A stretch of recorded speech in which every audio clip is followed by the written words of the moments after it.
a time when the cultural differences affected communication in the workplace and what you learned from that experience. Oh yeah, I've been cultural differences. So let me think. Yeah, take your time. No, it's good. That's a very good question. So once upon a time, when I was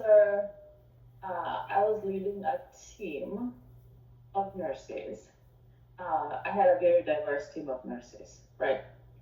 And so what I would find is that sometimes, nurses from one culture, a nurse. So I'll use, for example, we had nurses from the African culture, right?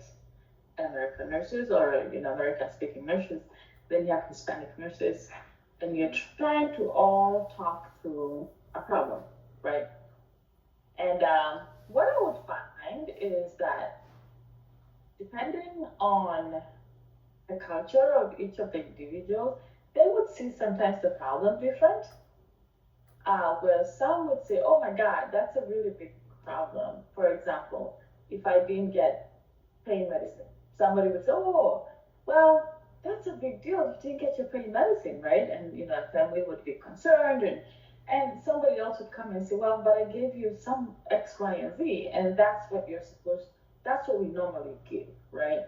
And I saw this a lot with especially African Americans, like pain medicine. Um, it doesn't all work the same.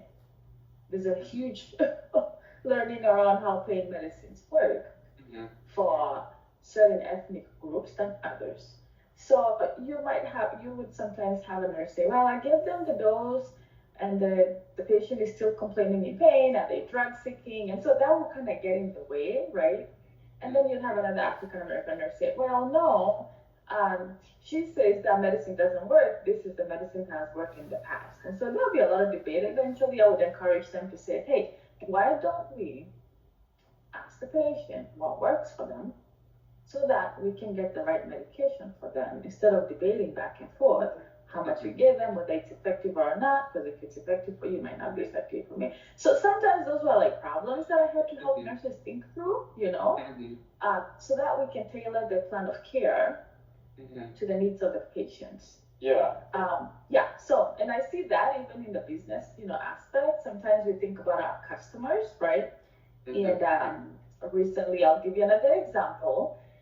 So you're probably very aware, we had the huge ice surge in January, right?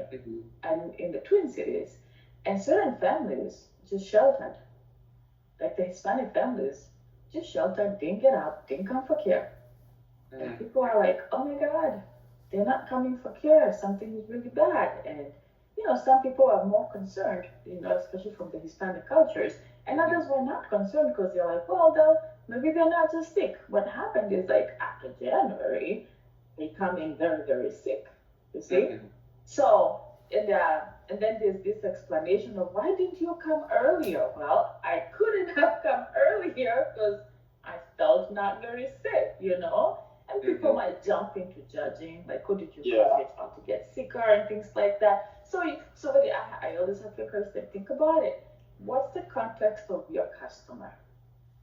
Before you draw a conclusion, you might want to ask a few more questions, like, "Tell me more," right? So that you can be able to understand what to best do to meet the customer's needs instead of making an assumption. So assumptions get in the way. I think I find that to be the most challenging thing with assumptions, because different cultures look at things differently, and sometimes people draw their own assumptions. So just getting to know where they're coming from.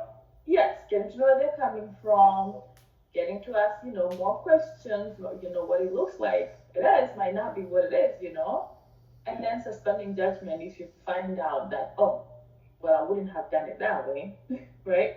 Once you have to be able to say, "Okay, I guess there's more than one way of doing something." Yeah. Yes. Does that help? Yes.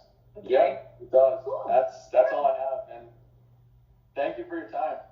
Yeah, you're welcome. Good luck to It was you. awesome to do. I really appreciate it. Yes, not a problem. Good luck to you. Feel free to call me and Thank tell me you what very to get much. for a grade. Thank you. You're welcome. All right. Say hi to